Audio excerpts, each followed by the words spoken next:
C'est à nous. Oh, c'est à nous. Hey, j'arrête pas de jaser. On est en compagnie de Biz. C'est le moment de la longue entrevue. Salut, Biz. Oui, salut. Sébastien Fréchette. Ah non, c'est ça. On parlait de notre précédente heure à l'émission hein, où ça a beaucoup, beaucoup bougé. Merci beaucoup d'être avec nous. Ça fait plaisir. Merci de Oui. l'invitation. Vous êtes à l'écoute. Vous avez un mot ou une question pour lui, la messagerie 98985, parce qu'on passe une heure ensemble. Je suis en train de te dire, on a du temps. Ça, c'est le fun. On a de moins en moins C'est rare, de temps dans ouais. la vie. C'est rare. Oui. J'aurais envie de t'entendre. On s'est vu récemment, avant les fêtes. On a discuté, puis t'as partagé avec moi ton inquiétude pour la jeunesse d'aujourd'hui. Tu t'inquiétais notamment Je me de souviens la pas de ça, violence, mais- des petits garçons. Qu'est-ce qui t'inquiète chez les jeunes? Ah, pour les gens, ouais. Ben moi, c'est sûr que comme parent d'une fille de 15 puis d'un gars de 19, il y a toutes sortes de choses qui me préoccupent ou qui m'intéressent. Tu sais, on les voit grandir, on s'occupe d'eux depuis qu'ils sont nés. Puis notamment, ben, l'égalité, en fait, moi, l'égalité homme-femme, ça me préoccupe. C'est très concret. Hein. Quand tu as un gars puis une fille, c'est très, très concret parce que là, tu te dis, hey, moi, je veux que mes deux enfants, premièrement, je veux agir avec eux pas de la même façon, mais avec autant de justice. Tu sais, puis les heures de sortie, puis il y en a un qui est 4 ans plus vieux que l'autre. Donc, mais moi, je pouvais faire ça à son âge, moi, je pouvais pas. Fait que, tu sais, toute cette question-là d'égalité, moi, me préoccupe.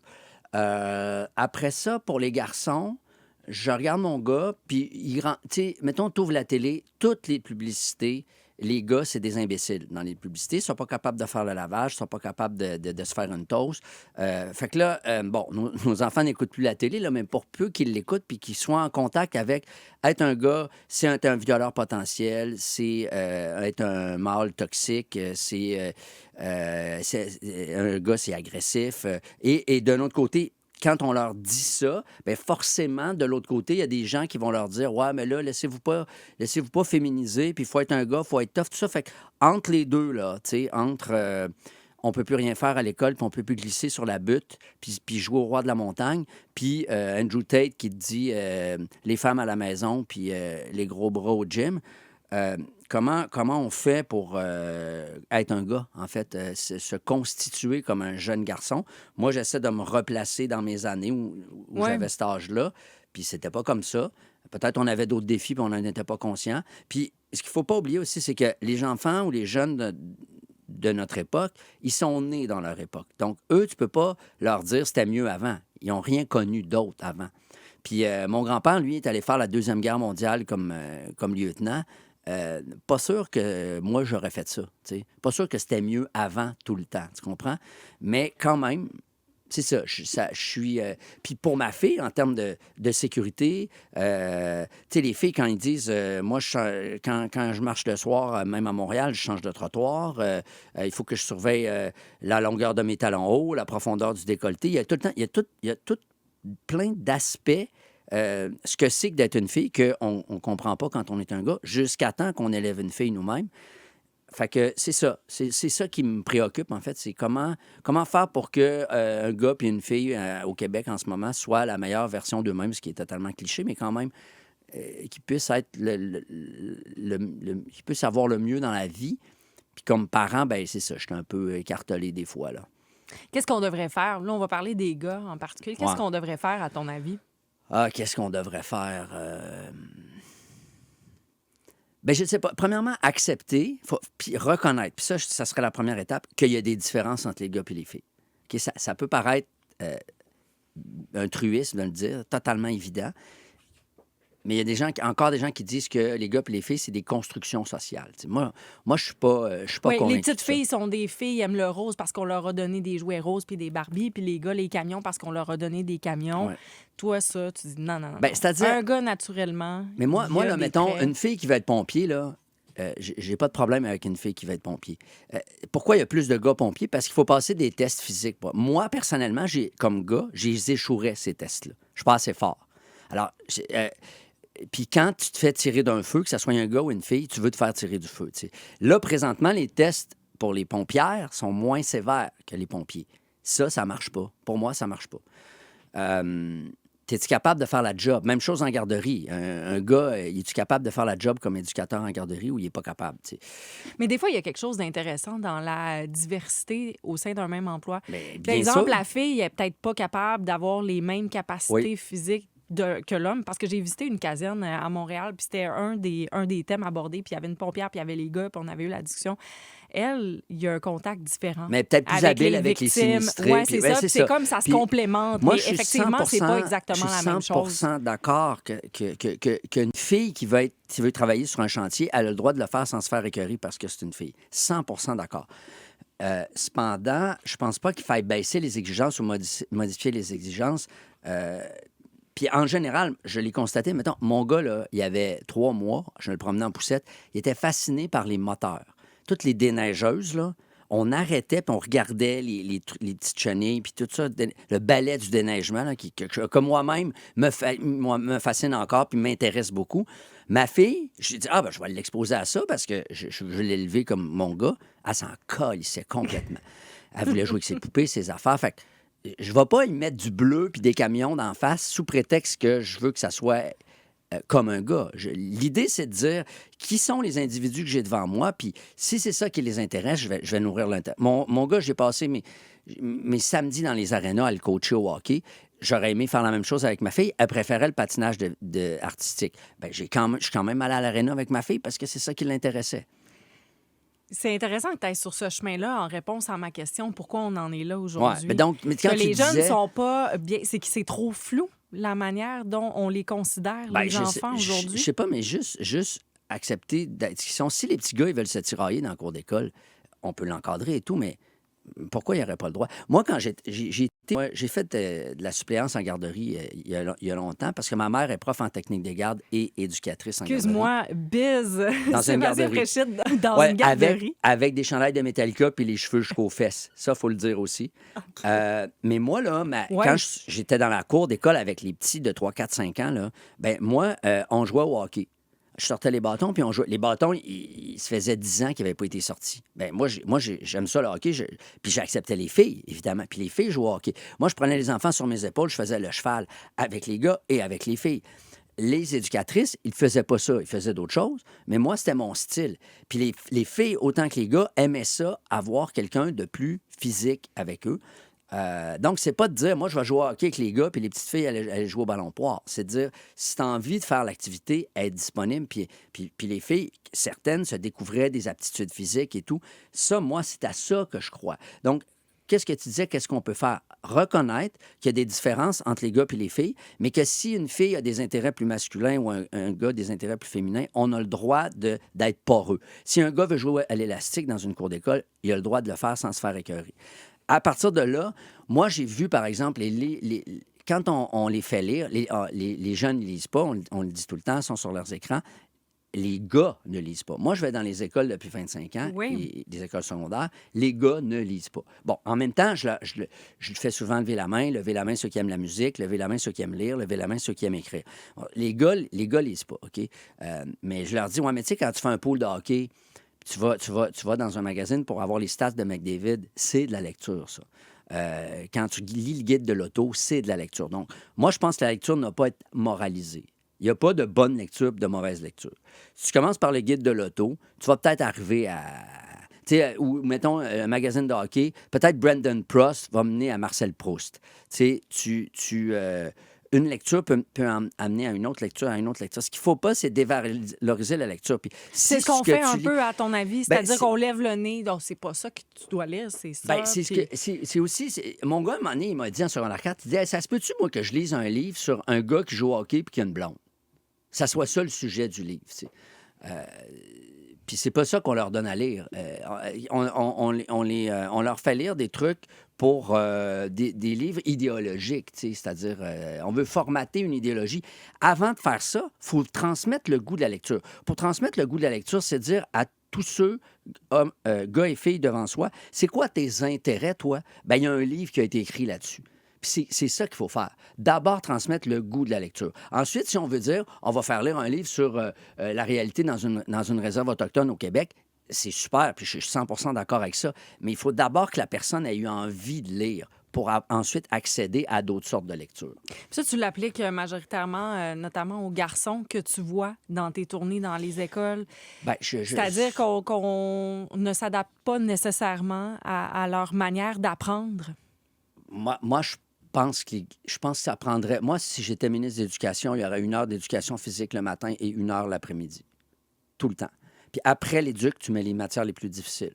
La chimie, la physique, le français, parce que tu as encore des endorphines et tout, puis là, tu es prêt à recevoir de la matière. Si tu es en train de bouger puis à brasser du pied, t'apprends rien. Ton cerveau, il est pas là. Puis l'éducation physique, en passant, c'est super bon pour les filles aussi, qui arrêtent d'en faire généralement au secondaire.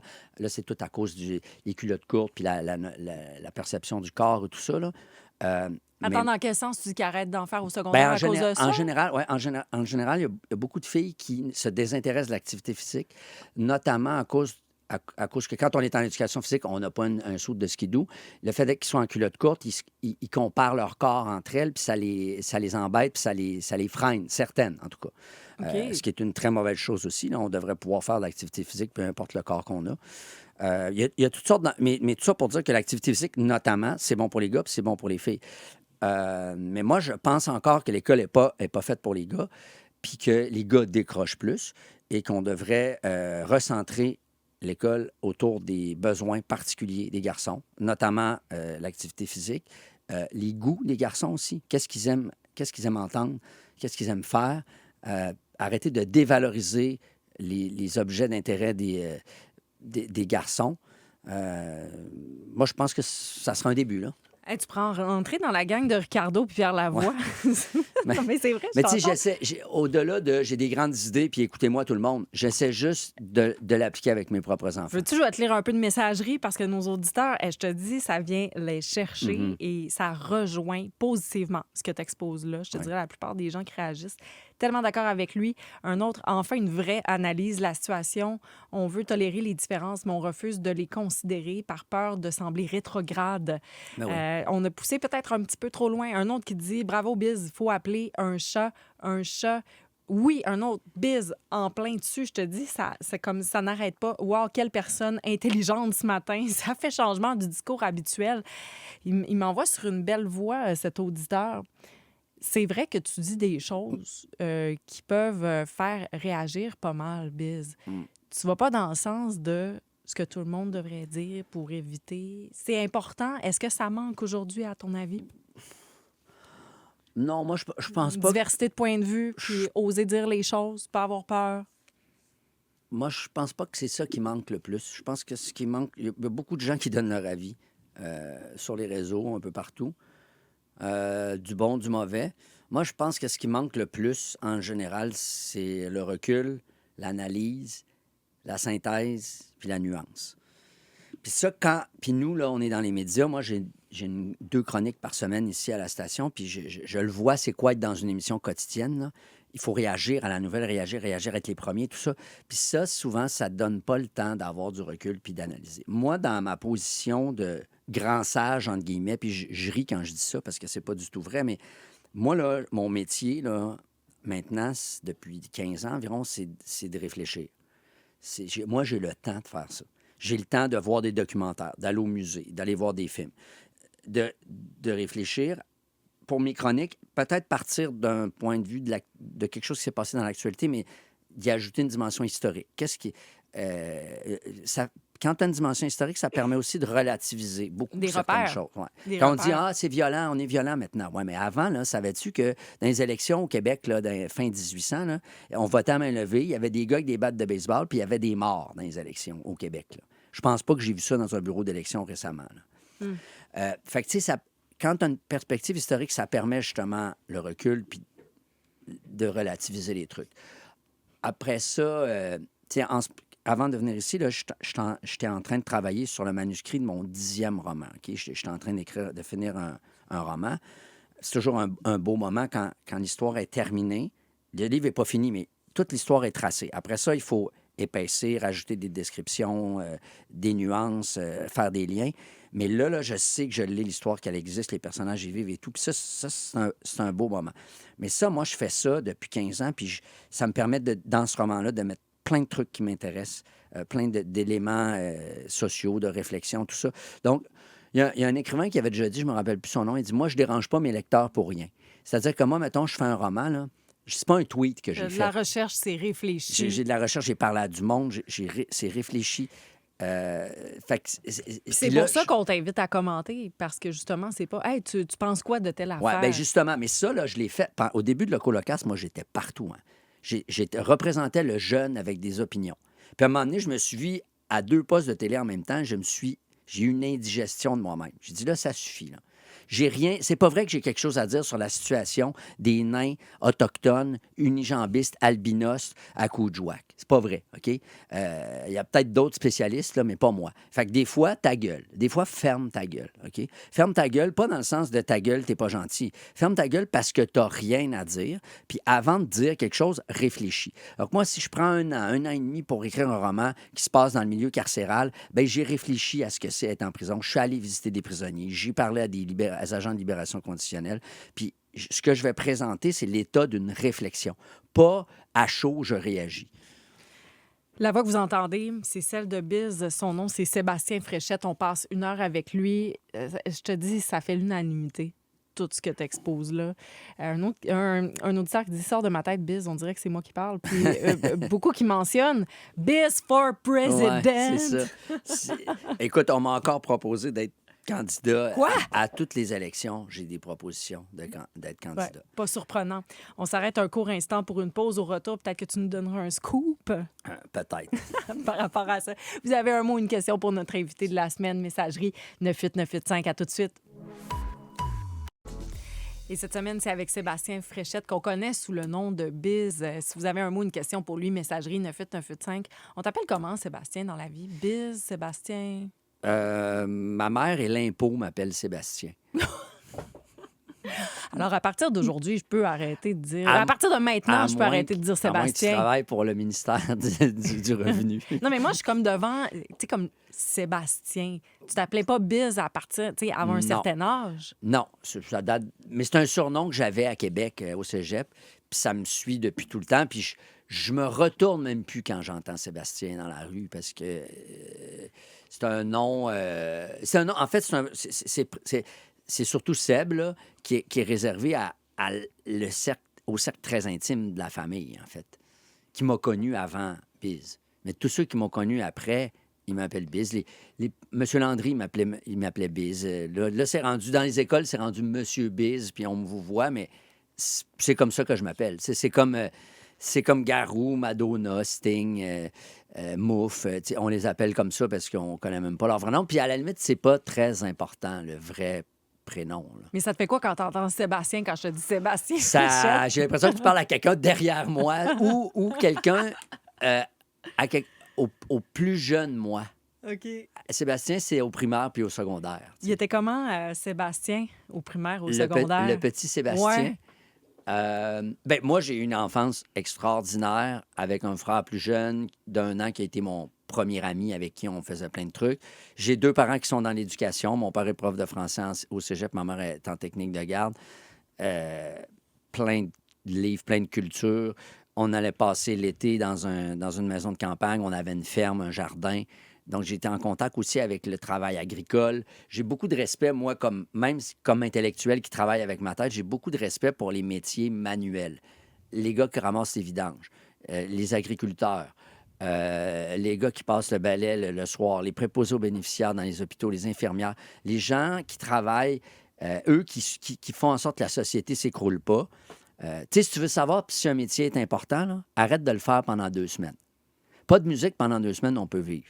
Pas de vidange pendant 2 semaines, il y a de la vermine, puis il y a des épidémies.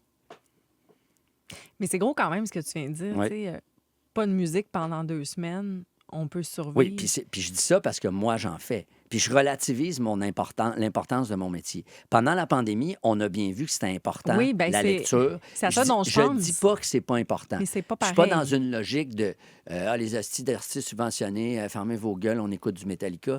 C'est pas ça le but. Mais je dis qu'il faut relativiser. Quand j'étais à l'hôpital avec la jaquette bleue fendue en arrière, là, ça m'intéresse pas de savoir que le gars d'à côté de moi, il a fait une chanson qui a été vue par 500 millions de personnes. La madame qui prend mes signes vitaux, elle, c'est la plus importante en ce moment-là. Ça vient d'où, cette manière-là de voir les Ben, choses? mes parents, moi, je dois tout à mes parents. Ma famille élargie, mes oncles, mes tantes, mes grands-parents, mais mes parents particulièrement. Moi, je peux pas imaginer. J'ai grandi dans les années 80, 70-80 dans la ville de Québec, dans le village de Saint-Hubal, dans Port-Neuf, où j'allais ensiler avec des cultivateurs. La fin de semaine, j'allais jouer dans le bois, j'allais faire du canot, j'allais faire du camping, j'allais faire du bicycle à ces plaines d'Abraham. Je peux pas imaginer un plus bel environnement pour le petit Sébastien. Puis à l'école, l'école à Hébert, j'avais des amis, je jouais dans le cours d'école. Ce que tu veux dire, c'est une enfance très terre-à-terre qui t'a permis de prendre conscience, justement, de ton environnement? Ben, oui, mais en fait- même temps aussi stimulé par la culture beaucoup. Ma mère, c'était la ministre de la Culture. Au secondaire, ma mère, à moi et mon frère, elle nous payait tous les spectacles qu'on voulait voir à Québec. Bon, ça va de Metallica à Iron Maiden, là, je les ai toutes vues. Mais à un moment donné, elle m'a dit, parce que le ministre avait des subventions, mais il y avait aussi des décrets ministériels. Donc là, j'avais 16 ans, j'avais les cheveux jusqu'aux fesses avec mon chandail de Metallica. Puis elle me dit, là, il y a un monsieur vendredi avec des lunettes qui joue du piano au petit Champlain, il faut que tu ailles le voir. J'ai dit, hey, tu me niaises-tu, là? Puis là, je suis allé parce que j'avais pas le choix. Puis c'était Richard Desjardins, Tu m'aimes-tu? Et ça m'a sonné complètement. Ça a changé ma vie, ce gars-là. Comme écrivain, j'écris ce que j'écris à cause de Richard Desjardins. J'ai fait du rap à cause de Richard Desjardins. Et Passe-Montagne, je dois le dire, parce que Passe-Montagne, quand il disait la glace glissante, il travaillait déjà les allitérations, ce qui est la base du rap. Fait que pour moi, elle m'a envoyé, moi et mon frère, elle nous a dit, il y a une pièce de théâtre de Robert Lepage au Périscope, ça s'appelle la trilogie des dragons. Ça dure 6 heures. J'étais là, moi, puis tu me niaises-tu, là? Puis on est allé, moi et mon frère, puis il y avait des entr'actes de 20 minutes. On courait s'acheter des chips, puis on revenait parce qu'on voulait rien manquer. Puis après ça, j'ai dit, je peux plus voir de théâtre. J'ai vu Summum. commencé par le premier trio de la Ligue nationale. Il n'y a plus rien après ça. Ce qui est évidemment pas vrai, mais je suis quand même un gros fan de tout ce que fait Robert Lepage. Donc, oui, tu sais, pour moi, j'avais une enfance, les Allemands diraient Gesam Kunstwert, là, l'œuvre d'art totale, c'est-à-dire j'avais à la fois les deux mains dans les balles de foin l'été, puis nourrir les veaux puis les cochons, puis aussi lire Bob Moran, lire des livres, des romans, écrire aussi. J'ai commencé à écrire très tôt. Mais tu vois, tu donnes des bons arguments pour justement continuer à financer puis à encourager les sorties scolaires dans Bien sûr. l'univers de la culture parce que Bien sûr. c'est pas tout le monde qui a les moyens. Tu dis ta mère, ministre de la Culture, Ben oui. il y avait un budget qui était alloué pour toi, Ben ta oui, ben famille, pour vous initier à ça. Il y a des enfants qui n'auront jamais Ah, ce 100%. contact-là parce que les parents, soit n'ont pas ces connaissances-là, Oui. n'ont pas cet Ou intérêt-là. le budget pour aller au théâtre ou au cinéma. Puis, tu sais, tu le dis, ça change des vies, ça a changé ta vie. Oui. Ça t'a aussi permis de voir, d'analyser ton monde autrement, de développer ta réflexion, Complètement. ton argumentaire. Je veux dire, on le voit à quel point c'est riche. 100%. Puis effectivement, si la famille ne peut pas le faire, l'école doit ouvrir les sorties scolaires. Premièrement, ça fait vivre les pièces de théâtre, ça fait vivre les artistes. Puis deuxièmement, ça met les jeunes en contact avec des choses qui peuvent modifier leur trajectoire. Tu sais, si toi, si tes deux parents sont avocats ou comptables, puis toi, tu vois une pièce de théâtre où tu entends le chanteur, puis ça te fait sortir de la trajectoire de la rationalité, puis toi, tu as quelque chose de plus artistique à développer, c'est majeur. C'est majeur. Alors, moi, mes parents l'ont fait pour moi. Je les en remercierai jamais assez. Le petit Sébastien a eu une enfance vraiment idéale. Tu sais. Est-ce que Richard Desjardins est au courant qu'il y a un point de bascule dans ta vie, un tournant? Je sais pas, mais il est très... il est un peu misanthrope, un peu grognon. Pense qu'il s'en calisserait. Mais peut-être qu'il dit... C'est lui qui nous a remis le trophée, le Félix auteur, compositeur, interprète, quand on l'a gagné avec Loco. Puis... moi, j'étais honoré de recevoir. C'était très significatif que lui nous le remette. Mais lui, je pense que ça l'intéressait moins que moi, ça m'intéressait. Puis je n'ai pas besoin qu'il soit... qu'il aime ce que je fais. Moi, j'aime ce qu'il fait, puis c'est suffisant. Bien, moi, si j'étais à sa place, je serais très, très fière de savoir ça, de voir justement avec tout ce que tu accomplis jusqu'à maintenant, aussi diversifié, aussi créatif. C'est sûr que c'est plaisant. Moi, je suis rendu... je suis rendu à un âge où il y a des jeunes qui me disent « Ah, ce que tu fais, ça m'a influencé, des artistes et tout ça. C'est très flatteur de voir qu'on a des enfants puis des petits-enfants. C'est sûr que c'est le fun. La voix que vous entendez, c'est celle de Biz. Il s'appelle pas du tout Sébastien Fréchette. On passe 1 heure en sa compagnie. Il est rappeur, il est chroniqueur aussi, auteur-chroniqueur chez notre collègue Philippe Quentin au Québec maintenant. On peut l'entendre 2 fois par semaine. Si vous voulez contribuer à la conversation, messagerie 98985. Ce qu'on va faire, Biz, c'est pendant la pause, on va lire nos auditeurs qui sont vraiment... Moi, je bois tes paroles, je regarde pas la messagerie, je me tourne. Il y a des dizaines de commentaires. Je vous dirai à quel point ça rejoint. On revient dans 2 minutes. Et cette semaine, c'est avec le rappeur et auteur Biz aussi, collègue chroniqueur à l'émission de Philippe Quentin au Québec maintenant. Vous pouvez l'entendre 2 fois par semaine et ça vaut la peine. Il expose des réflexions, souvent en lien avec l'actualité, mais qui nous permettent de voir les choses autrement. Puis je pense qu'on est dans une société en Biz où on a besoin d'entendre différentes choses pour arriver à se faire une idée, cheminer dans ce qu'on observe. Ouais, puis tu sais, l'actualité, on est immergé et bombardé d'actualité. Donc, des fois, de se retirer temporairement de la glace pour regarder l'ensemble du jeu, ça fait pas de tort. Pas de recul, Ouais, carrément. c'est ça. Regarder avec un pas de recul. Là, je vais lire des commentaires de la part de nos auditeurs parce qu'il y en a énormément. Quelqu'un, ça vient juste d'entrer. Merci pour tout ce que tu dis, Biz. Maman de 3 jeunes qui ont vu autant Metallica au concert au stade que Slayer au Festival d'été de Québec ou Très encore bon Pub choix. Royal, la comédie musicale des Cowboys fringants, mais aussi l'expo sur Picasso. Bref, j'essaie aussi de leur montrer beaucoup de choses. Mais je réponds quoi à mon plus vieux de 18 ans qui me demande quand il va pouvoir aller à un concert de Loco Locas parce que bébé, avec ses parents, il n'y a pas de souvenir de ça. C'est clair qu'il nous dit C'est ça. bon. Écoute, ça risque d'être plus compliqué que Slayer. C'est pas des farces. Ah oui, hein? Oui, parce que nous, comme groupe, comme trio, on est à la retraite. Tu sais, on fait plus de spectacles ensemble. Tu sais. Je dis pas, moi, que je ferai pas des petites affaires de mon bord, mais avec Loco, on l'a fait, on l'a bien fait. C'est dommage pour les plus jeunes, puis je me le fais souvent demander, même dans les écoles secondaires. Mais il reste la musique, évidemment, elle est là tout le temps. Puis des petits bouts sur YouTube là, où on peut avoir une idée de quoi ça avait l'air. Est-ce que ça tente qu'on en mette un extrait juste pour le fun? Moi, ça me tente Oui. pas, mais si ça fait plaisir Ça aux tente pas? Ben non, rien de plus insignifiant. Tu t'écoutes-tu, toi, tes entrevues? Ben, des fois, oui. Ben, Mais c'est c'est pour vous fatigant. entendre, vous. C'est Ben, pas pour m'écouter, moi. exactement, exactement. On en met un peu Ça quand fait même. plaisir aux gens. Oui.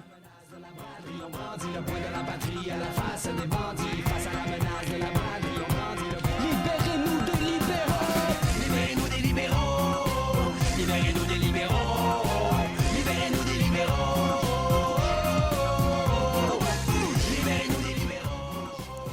Je pense qu'il y a bien des citoyens qui aimeraient ça, avoir encore des chansons comme ça avec d'autres partis politiques. Oui, on nous l'a souvent demandé. Puis moi, c'est juste que qu'est-ce que je pourrais faire de plus que cette chanson-là? La chanson politique, on l'a amenée à un tel niveau, à mon avis, que ça aurait été de répéter la recette d'une certaine... Puis moi, ce que je dis, c'est les jeunes, faites votre libérez-nous de la CAQ ou libérez-nous des conservateurs si vous voulez, mais c'est à vous autres à le faire avec votre beat, votre flow, votre son puis vos idées. Parce que je comprends l'idée aussi des fois d'arriver avec une autre pièce en essayant de recréer quelque chose, puis finalement, ça diminue Mais oui. la pièce originale. Mais complètement. En voulant essayer de... Tu t'es peut-être mieux de garder cette pièce-là qui va toujours Ben, toujours c'est parce que rester. ça va être les talons de référence. Hier, ça. c'est drôle, c'est très drôle que tu joues cette pièce-là. Hier, je prends une commune auto pour faire l'épicerie, j'ouvre l'auto et à la radio, c'est Libérez-nous des libéraux qui jouent. Bon, je l'écoute parce que ça fait 1000 ans que je ne l'ai pas écouté. Premièrement, je me rappelle que c'est la version démo que les radios font jouer. C'est pas la version du disque. Il n'y a pas le couplet fédéral. Puis on a enregistré ça. C'est pas les mêmes mélodies. Il y a des petites différences. Et il y a surtout, moi, ce qui m'a fait rire, c'est les apartistes qui imitent Paul Martin puis Jean Charest. Puis à la fin, ça finit tout le temps par François Parenteau qui imite Jean Charest puis qui dit « Je préfère Burger King ». Puis la chanson se finit comme ça, puis c'est complètement absurde de faire parler Jean Charest avec Burger King.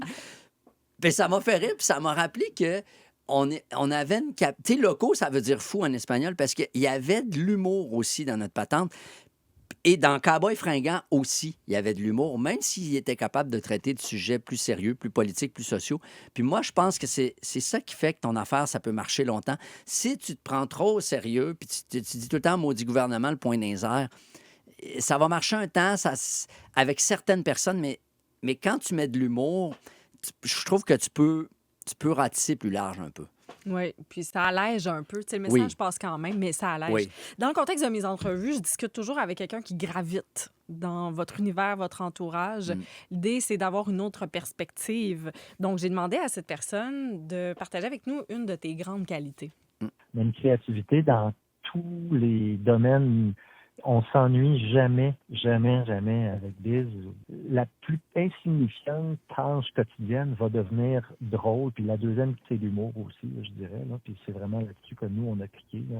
Un exemple, on était moniteur dans un camp de vacances. C'est quand on est dans un camp de vacances, il y a des moments creux là, dans l'horaire, dont la réception de la buanderie, les poches de linge des enfants qui ont été lavées, puis les vêtements sont identifiés là, ou non. Mais là, on reçoit ça tout mélangé. Fait que, tu sais, la distribution de la buanderie, on peut s'entendre que c'est pas un moment fort. Nous, avec Bill, c'est devenu comme une activité courue. Là. Mettons que ce serait un peu comme la soirée du hockey avec un descripteur et un analyste, mais là, pour analyser les vêtements et même les sous-vêtements, là, tu sais, un choix douteux de bobettes, etc. Fait que tout le monde rit. Là. Ce qui fait que rien est plate. Là. Rien est plate. Tout est un univers, de la plus petite tâche à la plus petite insignifiante chose, aux questions, disons, existentielles les plus profondes. Là, tout est un univers dans lequel on peut à la fois réfléchir, rire, inventer des nouvelles dimensions, puis en même temps, comme je disais, rire aussi. Là. C'est une belle qualité, ça. Hein? Il a tellement raison. C'est Charles puis Emmanuel. Chris qui est con. C'est un de tes grands C'est amis mon que tu meilleur connais ami, là. depuis toujours. Depuis oui. le camp Trois-Saumons, justement. C'est là que je l'ai connu. On était moniteurs ensemble pendant un été, puis on s'est pas lâché depuis 35 ans. En quoi c'est important une amitié comme ça dans une vie? Ben, c'est quelqu'un qui t'accompagne, tu sais, puis que tu accompagnes aussi. Puis Charles, il est allé étudier, c'est un éminent professeur de droit à l'Université Laval, mais avec qui j'ai distribué des T-shirts au camp Trois-Saumons après la buanderie. Et il est allé étudier en Belgique. On s'est perdu pendant 3 ans. À un moment donné, il était à Montréal, j'étais à Québec. À un moment donné, moi, là, je suis à Montréal, lui, il est à Québec. Donc, même si un ami comme ça, même si tu te lâches pendant 6 mois, 1 an, 3 ans, tu reviens toujours. Puis, il m'a fait découvrir Michel Houellebecq, justement, en rentrant d'Europe. Il m'a dit, hey, il y a un gars qui cartonne pas mal là-bas. On est allé à la librairie. Il m'a acheté le livre, Les particules élémentaires. Ça a changé ma vie, Michel Houellebecq. Ça a littéralement changé ma vie de lecteur et d'écrivain. Donc, c'est à ça que ça sert. Quand ça va pas bien avec les blondes, avec les enfants, avec la famille, moi, je connais ses enfants, il connaît mes enfants. On se suit depuis tellement longtemps. Des amis, tu les comptes sur une main de menuisier, là. Tu n'as pas besoin... Des amis, c'est pas des amis Facebook. Un ami, c'est quelqu'un qui t'appelle à 4 heures du matin parce que tu es rentré sous mort, puis ta blonde vient de te larguer, puis tu dis là, il faut que je parle à quelqu'un. Les amis Facebook, c'est pas ça. Fait qu'un ami qui dure dans ta vie, moi, j'en ai même pas 5. J'en ai même pas 5. Je m'en fais des nouveaux, ça va, ça vient, des connaissances, je m'éloigne, je me rapproche. Mais les très, très, très bons amis à se passer 50 ans, moi, j'en ai pas plus que 5. Comment tu fais durer ça, une amitié comme ça, à travers le temps? Mais tu sais, je pense qu'il faut qu'il y ait une connivence. Charles, il l'a dit, l'humour, pour moi, c'est une façon de connecter beaucoup avec les gens que j'aime. Mais aussi réfléchir. Tu sais, notre album s'appelait Manifestif, le Colocasse, puis je pense que c'est pas mal ma façon de voir le monde. Il y a un manifeste, il y a une réflexion, il y a une prise de position, mais il y a aussi de la rigolade derrière ça, tout le temps. Fait que, tu sais, pour moi, l'humour serait une qualité pour faire durer. Puis aussi, il faut qu'on grandisse aussi parallèlement. Tu sais, si le gars avec qui je suis allé au camp Trois-Saumons, à un moment donné, devient militant pour le Ku Klux Klan, ça se peut que je le lâche, tu comprends? Fait que, il faut aussi que même, il faut que nous, on avance de façon parallèle. Puis on peut pas, une amitié, ça peut pas juste être se rappeler des bons souvenirs quand on était au camp Trois-Saumons. Il faut qu'actuellement, on se construise aussi des souvenirs pour quand on va avoir 70 ans. Il y a quelque chose d'intéressant que tu as mentionné. Vous êtes proches, vous vous soutenez quand ça va pas. Tu l'as dit. Oui. Je rentre à 4 heures du matin. Souvent, c'est un exemple que tu donnes, mais puis là, ben, ça prend quelqu'un qui t'appelle. J'ai demandé à Charles-Emmanuel parce que tu as mis en écrit un épisode difficile de ta vie alors que tu la vivais, la dépression à la suite de la naissance de ton enfant. Puis j'ai demandé comment, d'une perspective amie très proche, on perçoit un moment comme ça. On va l'écouter. À l'abri des regards, Seb, Bill, c'est un gars discret quand même. Autant il va, en littérature, avoir le courage de se mettre à nu un peu, autant il va être pudique par rapport à ses sentiments quand ça se passe. On l'a pas vu tant que ça. Comme quoi, même quand on pense comment ça va avec quelqu'un, les proches, là, on n'avait pas réalisé à quel point il filait pas. Là. On a reparlé, puis on a appris de ça. On veille les uns sur les autres aussi. Là. On est un petit groupe d'amis serrés, puis on veut pas laisser sombrer un ami comme ça. Mais on apprend même de ça, les proches. Ça a fait en sorte, puis en vieillissant, on prend toujours de la maturité, heureusement. C'est sûr qu'on s'ouvre beaucoup plus qu'on s'ouvrait, puis on veut pas qu'il écrive un autre livre, puis on n'a pas compris comment il allait pas. Ça arrivera pas, là. Ouais, il a tellement raison. Dans quel sens? Où tu trouves qu'il a raison dans ce qu'il expose? Ben, tu sais, moi, mon premier livre, c'était sur ma dépression. Puis effectivement, j'étais plus isolé. Je venais d'avoir un premier enfant. On est souvent très isolé quand on vient d'avoir un enfant, surtout le premier. On est replié dans le cocon familial. Puis moi, ma mère, j'essayais de lui cacher aussi que j'allais pas bien. Puis je voyais son nom sur l'afficheur. Puis j'attendais avant de répondre pour me conditionner à « OK, c'est bon, salut, Mop, ça va? » Même d'avoir un ton de voix. Mais j'étais dans mon lit, il était 3 heures de l'après-midi, tu sais. Donc, à cette époque-là, effectivement, c'était un moment très difficile que j'ai vécu plutôt dans ma tête. Tu sais. Seul. Ouais. Ça, c'était mon premier livre. Mon dernier roman qui s'appelle Feu l'amour, qui fait état d'une rupture, qui est de l'autofiction aussi. Là, cet état-là du gars qui est plus avec sa blonde puis qui est triste de ça, je l'ai partagé vraiment avec Charles puis avec mes autres amis. Donc, il y a un peu raison de dire ça n'arrivera plus maintenant que nos amis proches, on va les laisser tout seuls dans leur boîte. Là. On se connaît plus, puis on se livre plus aussi. C'est ce que je trouve beau d'une gang de gars, tu sais, d'apprendre d'une épreuve Ouais. d'un de tes chums, là, puis ça n'arrivera plus jamais. On apprend. Puis c'est pour ça que j'ai choisi, parce que je trouve que ça peut faire écho aussi à tout le monde à l'écoute, tu sais, de demander des fois, hey, comment ça va, Ouais. puis de s'attendre à une vraie réponse, Ouais. puis des fois de creuser un peu plus loin. J'ai l'impression que c'est ça que vous avez découvert ensemble. Ben oui. Puis, tu sais, nous autres, moi puis Charles, mettons, il est à Québec, il était à l'Université Laval. On s'appelle... pendant la pandémie, c'était pratiquement une fois par jour. Mais là, on s'appelle 1 ou 2 fois par semaine.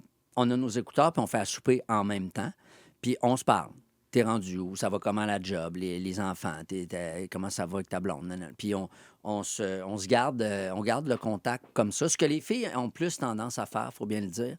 Mais moi, je trouve que les gars de mon âge, là, dans la cinquantaine, je trouve qu'on est pas mal des bons bonhommes. Moi, les gars que je connais, là, dans la cinquantaine, c'est des très bons pères. Souvent divorcés, qui ont la charge mentale une semaine sur 2. Puis c'est eux qui s'occupent des rendez-vous chez le dentiste, puis qui plient le linge, puis qui tiennent maison, puis qui s'occupent de leurs enfants aussi. En tout cas, je dis pas que tous les gars sont comme ça, mais moi, je m'entoure de gars qui sont comme ça.